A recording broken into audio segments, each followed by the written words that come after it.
Everybody likes getting the best bang for your buck, especially when it comes to expensive stuff like fragrances. So today we're going to be talking about the top 10 bang for your buck fragrances for men. And hopefully you guys find a couple of gems here, some fragrances you haven't heard of, and maybe you'll pick up. As always, links will be in the description as well as links to sample them. But yeah, let's just jump into it. Let's get into it. So first fragrance, some of these are gonna be real cheapies, and then some of them will be a little bit more expensive. But either way, the biggest thing that I wanna see in these fragrances for this countdown is gonna be that the value punches well above the price point. So you guys can get them for a decent price, and they're gonna be worth a lot more than that, okay? That's the biggest thing. So you'll see sometimes the price will change a little bit. First one, let's talk about a classic cheapie, okay? This is Ankra Noir by Lalique, right? So this is a very classic vetiver fragrance, amazing vetiver, deep. It feels kind of niche. It punches well above the $20, $30 price point that you can find for this most of the time. This guy is 100 ml that I got. Kind of a strange container, but it is a very classic, deep, woody, green vetiver fragrance, okay? So that's number one. Okay, number two. This one is a little bit more expensive, okay? But it's really not too bad, especially if you look on discounters or if you get a tester. This is gonna be Jean Paul Gaultier Le Male. So this is the original Le Male, the one that started it all, right? It's got the vanilla, it's got the lavender, it's that killer combination. And if you get a tester, it's gonna look the exact same as all the others, because what are they gonna rip his head off? They don't come with a cap anyway. So I would recommend picking up the tester. Great fragrance. It's long lasting, the performance is there, it's sweet, it's sexy. It is the classic Le Male fragrance that kind of just started that whole line that has been so successful with Le Male, with Jean Paul Gaultier. I can't recommend this one enough, guys. Okay, next one. Ooh, let's go for a blast from the past, okay? This is the Keshava 4711. So, all my older guys on the channel, you guys know this one has been a killer since day one, huh? Since, golly, this is from way before when I was born, but this thing has been around for probably over, 1792. So long time. So hundreds of years there. It is the most classic, quintessential barbershop type fragrance. It's very citrusy. It's got the petitgrain, right? That gives you kind of that just very masculine, very fresh summer vibe. This one doesn't have a sprayer on it. Sometimes you can find them with a spray atomizer, or sometimes it'll be just something to kind of dab on. But this is dirt cheap. I mean, this thing I probably picked up for around $5 on a discounter.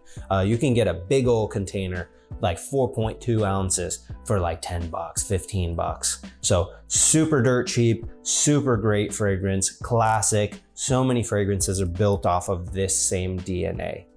All right, next one, enough yapping about that one, right? And I think you guys will see sort of a pattern here, right? When you want to look for bang for your buck, you might have to go back a couple of years. That doesn't mean that the fragrances a couple of years ago were bad. They're great. Some of them were ahead of their time even. Which leads me to the next one, Versace Aeros. This is the Eau de Toilette, Eau de Parfum, just as good, but I prefer the Eau de Toilette. Man, Versace Aeros, such a crazy DNA. This is gonna go down, and I've said this before on the channel, this is gonna go down in history of fragrances as one of the best, one of the greats. I mean, this is really one of the all-time best fragrances ever made, in my opinion, of course. And this changed things forever. I mean, you guys remember like 5 years ago, you couldn't walk into a nightclub without smelling Versace Aeros everywhere, right? And now it's probably, Jean Paul Gaultier Le Male Elixir or something like that. I'm old now. I don't go to nightclubs nearly enough, but back in the day, I mean, you walk into any nightclub and you would smell this everywhere. This was the clubbing fragrance. Before that, it was 1 million. Remember Paco Rabanne when they released 1 million? Every nightclub ever, right? That was the number one night clubbing fragrance. Then it became Eros. I don't know what it is now. Again, it's probably like, I don't even know. It's probably, either Le Male Elixir, or it's gotta be Sauvage like Sauvage Elixir or something like that. Anyway, enough chit chat about that one. If you don't already own a bottle, just pick one up. It's such a great fragrance. Okay, next one is one I'm hoping y'all haven't heard of, okay? It's an oldie but a goodie, and it has a good DNA that has been replicated many times. And you know, this is probably not the first of them, but this is Nicole Miller for men. This is a tobacco honey fragrance. You know, tobacco and honey, I mean, that's been a combo forever, right? So, and this is sort of more of an old school take on it. Maybe there's some geranium in there, maybe some of that lavender in there, all those things that go well together that creates this sort of a, not too sweet, not as sweet as 1861 Naxos, right? Not too sweet. It's kind of, yeah, more similar. It's in that terroir to wild sort of realm, but a little more fresh, a little more old school. Got some musks in there. Great fragrance. You can pick this bad boy up for like 20 bucks.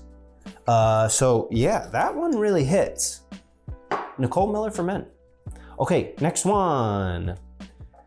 Love it or hate it, you cannot deny this is a good fragrance and it's for a good price. This is Acqua di Gio, the OG Eau de Toilette, okay? Come on, guys, you gotta admit, if you like it or hate it, I like it, I like it. It changed things. It's a great fragrance. It was great use of the perfumery ingredients of the time. It is still relevant today. It smells amazing. It smells fresh. It's perfect in the summer. It's perfect in the spring. This is a great fragrance. You can pick it up for 50, 60 bucks for a 100 ml. It's gonna be way cheaper than it used to be. Great fragrance. Yes, it has flankers that are good as well, but you can't deny the OG Acqua di Gio. There's a reason that before Sauvage came along, that was the #1 selling fragrance of all time. So that's all I'll say about that. There's a reason it's popular, okay? Next one. Ooh, you know what? Let's go for one that y'all probably don't get a ton of hype around. I'm gonna be the first one to hype it up. Mansera Oud Vanil. I actually have a lot of respect for Mansera now. Before I was like, what is this brand? This is one of those brands that they just release another fragrance every other Tuesday. And they have like 60 or 70, or I don't even know how many fragrances they have in their catalog right now. To me, it's kind of too much because I don't even know, I can't even keep track of, okay, which one's good? Citrat Bosé, okay, I know that one, but I don't know all these other ones. Oud Vanil, and then they have Oud Violet, Oud this, Oud this. I don't even, you know, you can't keep track of it all.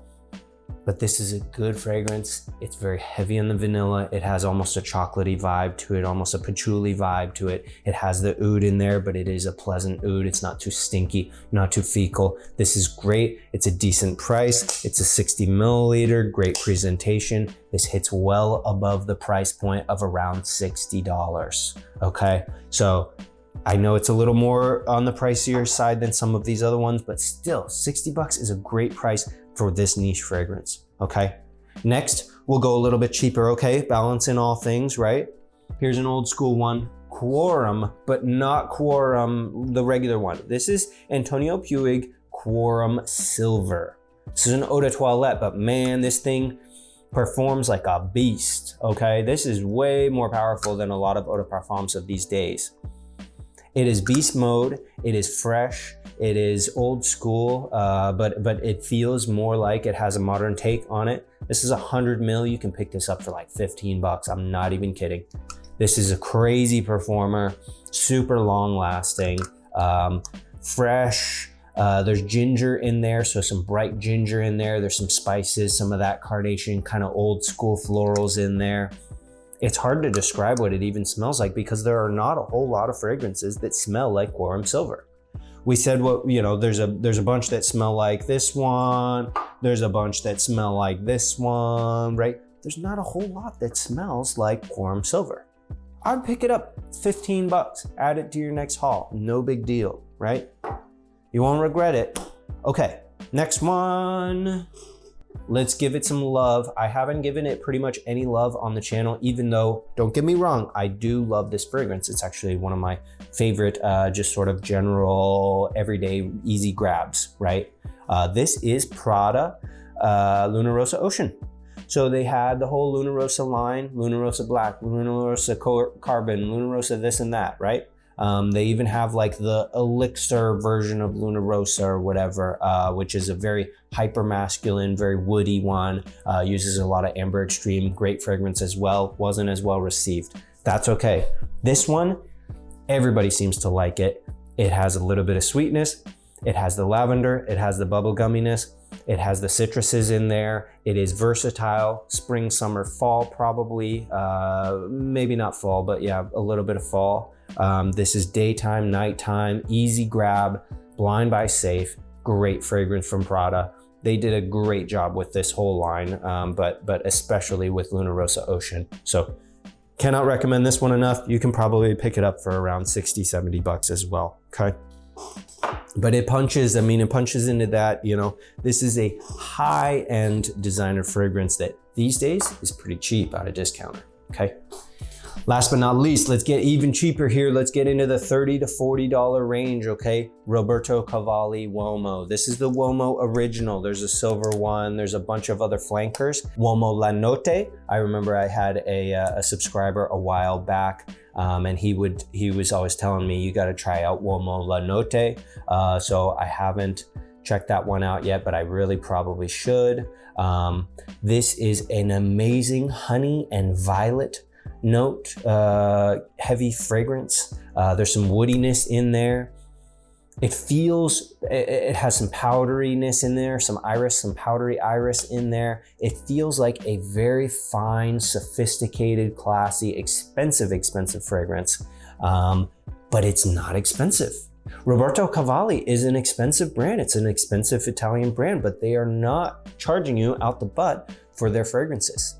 I cannot tell you enough how much this punches over the price point. Amazing fragrance.